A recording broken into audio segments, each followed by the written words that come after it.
To kick in by midnight tonight. The expected second shutdown comes after senators failed to pass a package of funding bills, even after President Trump worked out a last-minute deal with Democrats to address their concerns over ICE. NTD's Melina Weisskopf reports. On Capitol Hill, an overnight vote to avert a partial government shutdown failed to gain steam. It appears that Republican Senator Lindsey Graham emerged as the main obstacle. He protested the vote to try to force the Senate to approve a provision to allow senators to sue the DOJ if their phone records were illegally obtained. It's an issue Graham has been pushing to address for months. If they can do this to the United States Senator, what could they do to you? Maybe somebody in the Department of Justice doesn't like your post, doesn't like your political activity, and they want to shut you down. They want to find out who you've been talking to. This is scary stuff. The issue was addressed in the last government funding bill, but House lawmakers repealed it this time.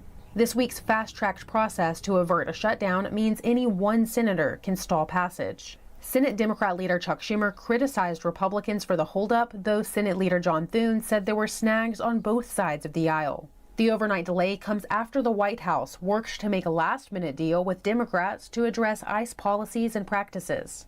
Well, I've had a very good relationship over the last couple of days with Senator Schumer. We've gotten along very well. We're working on trying to get it to stay open, and we'll see what happens. It's in the process.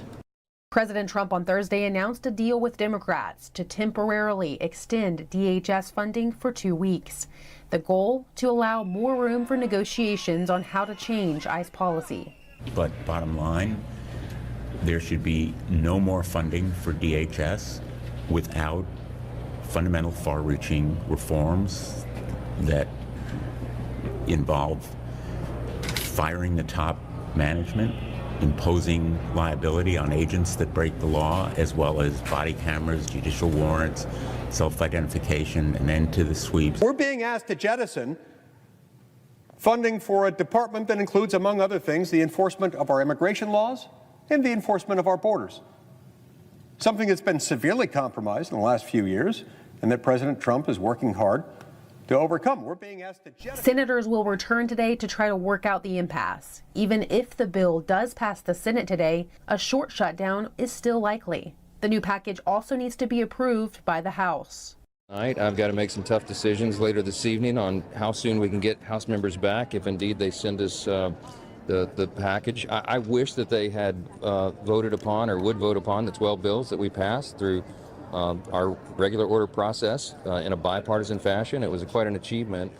As of now, House members aren't scheduled to return until Monday. A short-term partial shutdown is highly likely. Reporting from Washington, D.C., Melina Weisskopf, NTD News. A federal judge today has dismissed 2 counts in